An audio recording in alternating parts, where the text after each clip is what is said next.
மாட்டுப் பொங்கல் அன்னைக்கு எங்க வீட்ல நான்வெஜ் தான் செய்வாங்க. உங்க வீட்ல எப்படின்னு கமெண்ட்ல சொல்லுங்க. மாமியார் வீட்ல பக்கா நான்வெஜ் காம்போவை நாங்க எதிர்பார்க்கலாம். லஞ்சுக்கு நாங்க அங்க தான் போறோம். ஸோ பிரேக்ஃபாஸ்ட் மட்டும் ரெடி பண்ணிக்கலான்ட்டு அதுக்கான வேலையை நான் பார்த்துட்டு இருந்தேன். மாமியார் வீடுன்னு சொன்ன உடனே 10, 15 வீடு தள்ளியோ இல்ல பஸ் ஏறி போயோ இல்லைங்க. பக்கத்து வீடே தாங்க. பிரேக்ஃபாஸ்ட்க்கு என்ன பண்ணலான்ட்டு யோசிச்சுட்டே இருக்கும் போது தாங்க நூடுல்ஸ் பேக்கெட் என் கண்ணில் பட்டுடுச்சு. கொஞ்சம் டெம்ட் ஆயிடுச்சு. ஸோ அதனாலேயே எல்லா வெஜிடபிள்ஸும் போட்டு எக்கும் போட்டு நூடுல்ஸ் பண்ணிடலான்ட்டு அதுக்கான ஒர்க்கை ஸ்டார்ட் பண்ணிட்டேன். பொங்கல்னாலே பாரம்பரிய பண்டிகைங்க. அதுவும் கிராமத்துல ரொம்ப விசேஷமா நடக்கும்.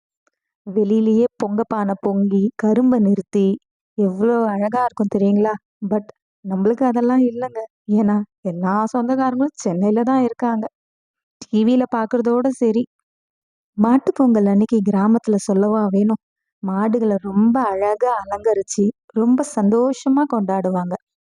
பொங்கல் அன்னைக்கு தான் சேர்ந்தா போல 1 வீக் போல லீவும் கிடைக்கும். பசங்க ரொம்ப நல்லா என்ஜாய் பண்ணுவாங்க. செடிங்க வளர்க்க நான் ரொம்ப பாடுபட வேண்டியதா இருக்குங்க.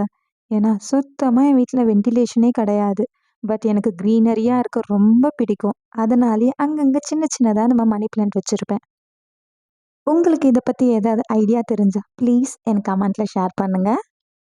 நான்ஸ்டிக் எல்லாம் அவாய்ட் பண்ணிட்டு இந்த மாதிரி அயன் வெசல்ஸை யூஸ் பண்றது உங்க உடம்புக்கு ரொம்ப ஹெல்த்தி. அது மட்டும் இல்லாம இதை நீட்டா நீங்க க்ளீன் பண்ணி மெயின்டைன் பண்ணீங்களாவே தலைமுறை தலைமுறைக்கு இதோட லைஃப் நல்லா இருக்கும்.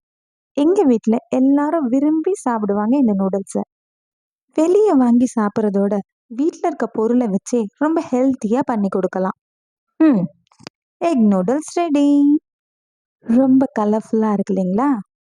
நான் எனக்காக வெஜ் நூடுல்ஸ் பண்ணிக்கிட்டேன். இந்த ரெசிபி உங்களுக்கு டீட்டெயில்டா வேணும்னா கமெண்ட்ல சொல்லுங்க, நான் ஷேர் பண்றேன்.